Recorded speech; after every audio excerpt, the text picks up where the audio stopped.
Hello everyone, সবাই কেমন আছো? আশা করি সবাই ভালো আছো। আমরাও ভালো আছি। পারসৌভিক লাইফস্টাইলে সবাইকে স্বাগত। আবারও নিয়ে চলে এলাম তোমাদের সামনে নতুন একটা ব্লগ। তোমরা স্কিপ না করে পুরো ভিডিওটা দেখো, আশা করি ভালো লাগবে। এই যে আমরা সবাই মিলে টোটোতে বসে পড়েছি। আমরা কোথায় যাচ্ছি, গন্তব্যস্থলটা একটু পর তোমরা দেখতে পাবে। আর তোমরা তো এমনিতেই জানো আমি প্রায় কোনো না কোনো অনুষ্ঠানের ভিডিও তোমাদের সঙ্গে শেয়ার করি। তো আজকেও সেমভাবে কোনো অনুষ্ঠানের ভিডিও তোমাদের সঙ্গে শেয়ার করব। তো আমাদের গন্তব্যস্থল হলো এটাই, এইখানে আজকে আমাদের অনুষ্ঠান। আর আজকে ছিল চৈত্রবসান, অর্থাৎ চৈত্র মাসের শেষ দিন। এই চৈত্রবসানকে বিদায় জানিয়ে শুভ নববর্ষকে সাদরে আমন্ত্রণ করে নেওয়ার জন্য এই আয়োজন। প্রত্যেক বছর চৈত্র মাসের শেষ দিনে এই অনুষ্ঠান আয়োজন করা হয়। তো গত বছরও আমরা অংশগ্রহণ করেছিলাম, আর এই বছরও ডাক পেয়েছি, আর এই বছরও অংশগ্রহণ করেছি।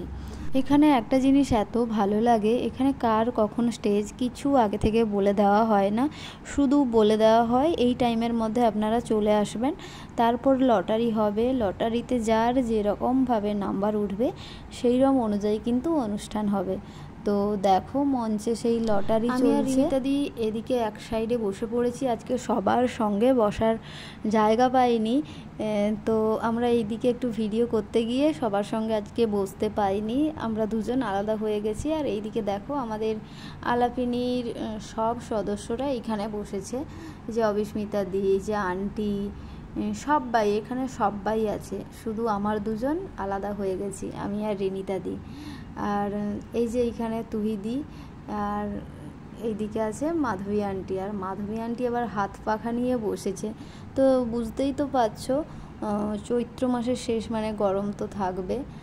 আর যেহেতু কোনো হল ছিল না, একবারে খোলা জায়গায় খোলা মাঠে। আর তুহিদির হাসিটা সত্যি অসাধারণ, খুব ভালো লাগে, খুব মিষ্টি একটা দিদি। তো সব সময় আমাদেরকে গাইড করে নিয়ে যায় যেখানে যায়, মানে দিদি যেরকম বোনেদের জন্য করে সেই রকমই। তো যাই হোক, এখানে সবাই বসে আছে। আর আন্টির কথা তো না বললে নয়, এত ভালো লাগে, এত সাধারণ এই মানুষটা, মানে খুবই ভালো লাগে আন্টিকে। তো আর এইদিকে শুভ্রা আন্টিকে দেখো, উনি তো খুব মজা করছেন। আর তো তোমাদেরকে বলে রাখি, লটারি যে হয়েছিল, লটারিতে আমরা কিন্তু 1 নম্বরে ছিলাম। আমাদের অনুষ্ঠান অলরেডি হয়ে গেছে, সেই ভিডিওগুলো কিন্তু নেই, কে করেছিল জানিও না, আমাদের কাছে এসেও পৌঁছায়নি, আমি তো পাইনি। তো যাই হোক, তারপরে এইদিকে আমাদের পরে একটা নাচের অনুষ্ঠান হয়েছিল। তো আমাদের অনুষ্ঠান তো শেষ। আর এই দিকে দেখো এখানে চপমুড়ি ভাজা হচ্ছে, সবাইকে দেওয়া হবে। তোমাদের সঙ্গে গল্পটা একটু পর শেয়ার করছি। আর এই দিকে নাচের অনুষ্ঠান হচ্ছিল, খুব সুন্দর হচ্ছিল কিন্তু সব কিছুই। আর তারপর আবার একটা সংস্থা উঠেছিল, এইরকম যার যেরকম নাম্বার ছিল সেই অনুযায়ী অনুষ্ঠানগুলো হচ্ছিল। আর আজকে কিন্তু প্রথম থেকে লাস্ট পর্যন্ত যতগুলো অনুষ্ঠান হয়েছিল সব অনুষ্ঠানগুলো দেখে এসেছি। অনুভবের কর্ণধার আর যে সোমা সরকার, ছড়া বা কবিতা বাংলা সাহিত্যের গুরুত্বপূর্ণ ধারা। আজ আমাদের নিবেদনে থাকছে কয়েকটি ছন্দের ছড়া ও কবিতা। যাদের কবিতা আমরা গ্রহণ করছি তারা হলেন কবি সুকুমার রায়, কবি বীরেন্দ্রনাথ চক্রবর্তী ও কবি কাজী নজরুল ইসলাম। আমাদের প্রথম কবিতাটি যে ছন্দে রচিত সেটি হলো ধাতিনা নাতিনা ধাতিনা নাতিনা ধাতিনা নাতিনা ধা। দেখ বাবাজি দেখবি নাকি, দেখ রে খেলা, দেখ চালাকি, রোজের আদি রেলকি ভাঙি, পর পর পর পর বিপাকি ধা। বালতি ঠুকে না পড়ে যায় নির্ধনুকে, ছাড়বো সদা ঊর্ধ্বমুখে, হুশ করে তোর লাগবে বুকে হাত। উড়িয়ে আনা পেতেছেন বৈষ্ণ নানা, এগিয়ে আছেন ভাগিয়ে। আমরা এবার চপমুড়ি হাতে পেয়ে গেছি, তখন তোমাদের দেখিয়েছিলাম চপ ভাজা। তো এখন সবাইকে চপমুড়ি দিয়ে দিয়েছে, অনুষ্ঠান চলছে, অনুষ্ঠানের মাঝখানে সবাইকে চপমুড়ি দিয়ে দিয়েছে। এই জিনিসটা না খুবই ভালো লাগে, জিনিসটা অল্প সামান্য কিছু, কিন্তু নির্বিশেষে যে সবাইকে দেয়, অডিয়েন্স, শিল্পী কেউ বাদ যায় না, যারা উপস্থিত থাকেন সবাইকে এই চপ মুড়ি দেওয়া হয়। এই জিনিসটা কিন্তু খুব ভালো লাগে। আর এদিকে দেখো আর একটা নাচের অনুষ্ঠান হচ্ছে। তো গানগুলো তোমাদের আর শোনাচ্ছি না, গানগুলো কপিরাইটের সমস্যা থাকতে পারে, এই জন্য আর গানগুলোও শোনাচ্ছি না। প্রত্যেকটা অনুষ্ঠান কিন্তু খুব সুন্দর হচ্ছিল। এরপর হয়েছিল আবার একটা গানের অনুষ্ঠান। এখানে এই টিমটার নাম হচ্ছে পুনশ্চ। তো এবারে পুনশ্চর টিম উঠেছিল, তো এদের গান ছিল রবীন্দ্রসঙ্গীত। তারপরে হয়েছিল আবার একটা নাচের অনুষ্ঠান। এই নাচটা ছিল আনন্দ ধারা বইছে ভুবনে। তো নাচটা কিন্তু অসাধারণ ছিল, গানটার সঙ্গে দিলে খুব ভালো লাগতো, কিন্তু সমস্যার জন্য গানটা দিতে পারলাম না। আর আমি একটু পাট করে দিচ্ছি, কারণ সব কিছু ফুল ভিডিও নিতে গেলে অনেক বড় হয়ে যাবে, ব্লগটা শেয়ার করতেই পারা যাবে না, যে পাট করে দিতে হবে। তাই একটু একটু করে ক্লিপ নিয়ে দিলাম। তারপরে আবার একটা গানের অনুষ্ঠান ছিল। তারপরে দেখো এই নাচটা কিন্তু খুব সুন্দর ছিল।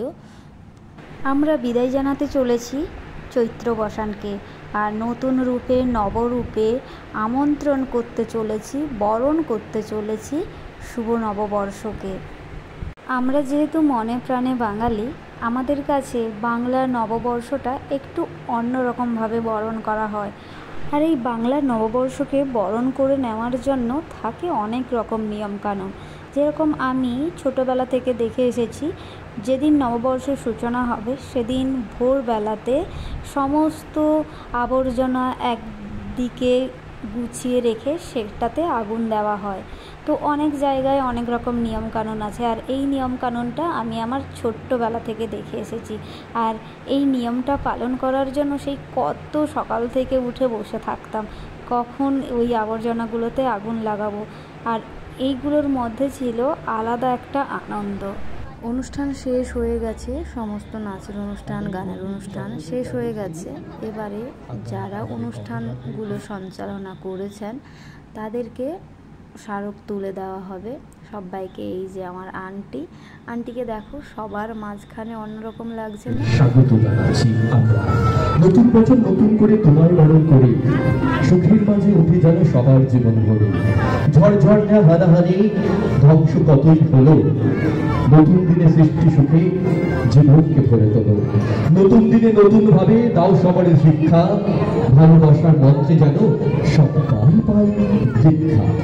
এবং আমাদের সাথে ছিলেন আমাদের প্রিয়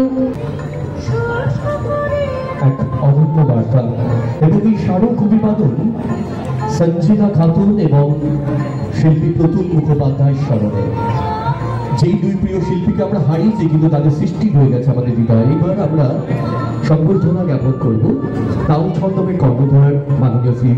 অনুষ্ঠান প্রায় শেষ, আর এইদিকে একটা দমকা হাওয়া দিয়ে নিমেষে সমস্ত কিছু লণ্ডভণ্ড করে দিয়ে গেল। পুরো চোখের সামনে একটা দমকা হাওয়া দিল, আর চেয়ারগুলো সব এক নিমেষে উল্টে গেল।